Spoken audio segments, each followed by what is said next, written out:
Pemirsa, apakah pusat informasi Go Public itu dan apa target yang ingin dicapai? Untuk membahasnya sudah bersama kami Kepala Komunikasi Perusahaan BI, Mbak Dwi Syara Soekarno. Selamat pagi Mbak Syara. Selamat pagi. Oke, Mbak Syara, ini tadi kita lihat bagaimana kemudian BI meluncurkan pusat informasi Go Public. Mungkin bisa dijelaskan apa sih sebetulnya tujuan dari dibentuknya pusat informasi Go Public ini? Ya, pusat informasi Go Public ini yang sebetulnya merupakan satu inisiatif dari bursa atau dari pasar modal untuk memperkenalkan dan mendekatkan lebih dekat lagi kepada masyarakat terkait dengan informasi-informasi pasar modal. Jadi selama ini mungkin masyarakat masih dan terutama perusahaan masih kurang mengenal yang namanya pasar modal itu sendiri, apalagi yang namanya Go Public. Sehingga dengan adanya pusat informasi ini, maka perusahaan-perusahaan bisa dengan leluasa datang bertanya, dan kami pun di sana sudah siap dengan berbagai macam informasi yang bisa didapatkan oleh perusahaan-perusahaan yang ingin mencatatkan. Mbak Syara, kalau kita bandingkan memang BI dengan bursa di Thailand, Singapura, dan Malaysia, dari segi jumlah emiten ini kan masih jauh tertinggal gitu, seperti itu. Di BI masih sekitar 537 emiten yang melantai di BI. Apa sih sebetulnya membuat perusahaan-perusahaan di Indonesia ini minat untuk Go Public ataupun untuk IPO ini masih rendah? Ya, yang pertama tentunya adalah informasi ya. Informasi untuk Go Public itu sendiri masih sangat kurang di tengah masyarakat. Perusahaan-perusahaan masih belum terlalu banyak tahu bagaimana sih caranya untuk Go Public, where to start gitu ya, mungkin ya gimana sih, dan mungkin manfaatnya juga mereka belum terlalu mengerti. Mereka masih salah paham bahwa yang namanya Go Public itu sudah pasti rumit, sudah pasti mahal dan sebagainya. Padahal kita tahu bahwa yang melantai di bursa pun juga banyak perusahaan-perusahaan yang mungkin merupakan perusahaan ya usaha menengah ya, yang juga ternyata tidak sesulit yang dibayangkan.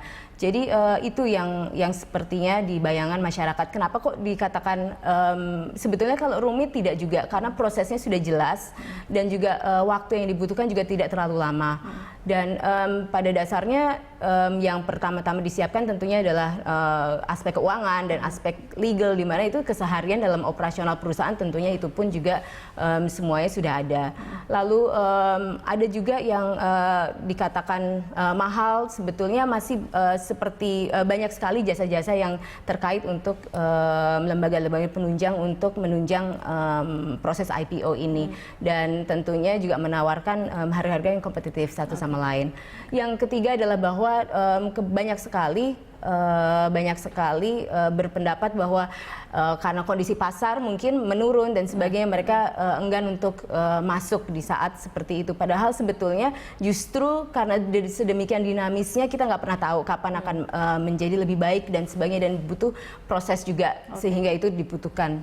Sebetulnya untuk perusahaan yang belum Go Public mungkin bertanya-tanya, apa sih sebetulnya manfaat bagi perusahaan sendiri untuk nantinya mendaftar di lantai bursa ataupun Go Public? Apakah mungkin mereka berpikir untuk perusahaan-perusahaan yang hanya membutuhkan pendanaan, atau seperti apa sebetulnya keuntungan ataupun manfaat dari Go Public itu sendiri? Iya, yang pertama yang tentunya menjadi salah satu manfaat utama dari Go Public adalah mendapatkan sumber pendanaan baru ya Mbak ya, sumber pendanaan jangka panjang.